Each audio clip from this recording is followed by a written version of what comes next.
On the 13th of August 2007, the press was having a field day, still doing numbers on the wrestling business. Steroid abuse, deaths, like they'd been doing for a full month or two after a wrestler killed his family and then himself. So when another wrestler died in the early 40s, they couldn't wait to jump on that story too. Nancy Grace was the one I saw the first report on the death of Crush, aka Bryan Adams.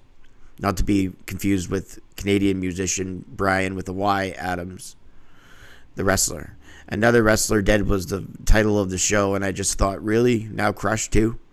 Wrestlers dying was nothing new, but it seemed like they were dropping like flies, and nothing or no death surprised me at the time, because I think as fans we were all numb from the Benoit incident. Crush, also known as Bryan Adams, was just 43 years old. Hey everybody, Brett Mix here of my channel Mixer Madness, here for another Saturday in Memory of video, and today we look at Crush. I also pump out pay-per-view reviews as well, looking back at Nitros and Raws. Every day I do history of wrestling videos, so if you haven't already subscribed, consider doing that if you wish. But I never miss a Saturday to talk about wrestling deaths because it's important to me to remember these wrestlers. I really want to break the cycle of forgetting. I mean, I know this isn't breaking news. I know they died years ago, but it didn't, like some people might mention in the comments section, but like I've seen before. But I just want to say to somebody like that I know these deaths didn't just happen. I'm trying to break the cycle of forgetting. That's the whole point. To go back and look at the wrestlers who have died, who are no longer with us, who we don't even talk about anymore. Doesn't matter how high on the card they were. It's important to never forget these guys. There are a number of interesting facts about Crush. I'll just list a few before I talk about what he meant to me and what his legacy. His name, Bryan Adams. Also, I just mentioned that about the confusion. Don't confuse him with the singer, but he went by Bryan Adams during his career in WCW when he was briefly a part of the NWO. I never got to see him live or the chance to meet him, but he sounded like a solid guy. I mean, he was Randy Savage's bodyguard after he retired, and he was close friends with The Undertaker, Mark Calloway.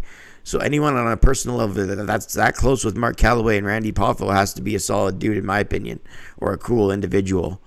Crush was actually born in Hawaii, like his moniker, his second WWF gimmick portrayed. Adams started boxing after he enlisted in the U.S. Air Force after graduating from high school. He was exposed to wrestling during his time in the U.S. Air Force while stationed in Japan.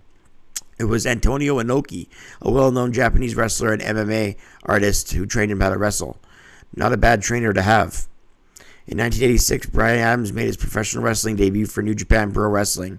However, following a tour in September 1992, his work visa expired, forcing him to return to the United States. It was there that Adams joined the NWA Pacific Northwest Wrestling Federation in November of '87, earning the moniker the American Ninja. He became their world champion. Adams made his World Wrestling Federation debut as a Crush in June 1990 while working for the Pacific Northwest still. He was the third member of Demolition, a tag team champion group. The group applied the Freebird rule once Adams joined Demolition, which means the regulation permitted any combination of the three to defend the tag team crown, making Crush a first-time tag team champion.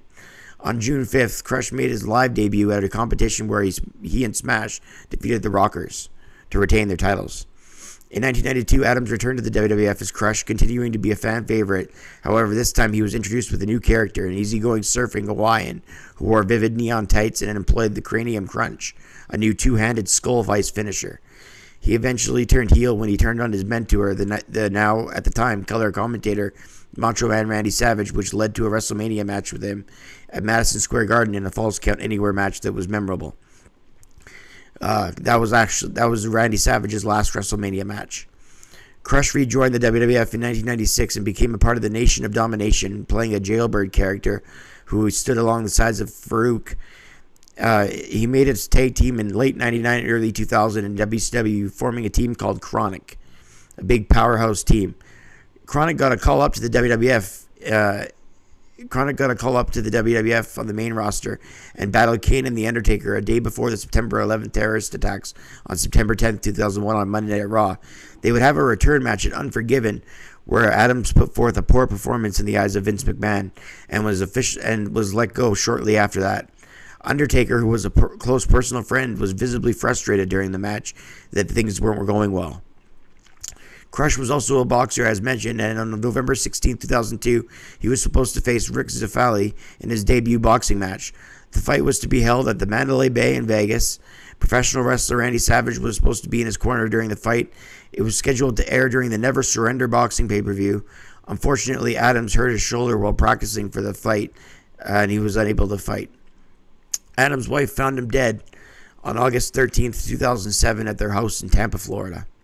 The medical examiner came to the conclusion that the combination of the painkiller buprenorphine with the muscle relaxant Soma and the sedatives chlordiazepoxide and alprazolam, which is Xanax, was the cause of death. It's too bad because the medical officer determined that the drugs in his system were individually taken at therapeutic levels. However, their combination impaired his respiratory system enough to kill him. He was only 43 years old.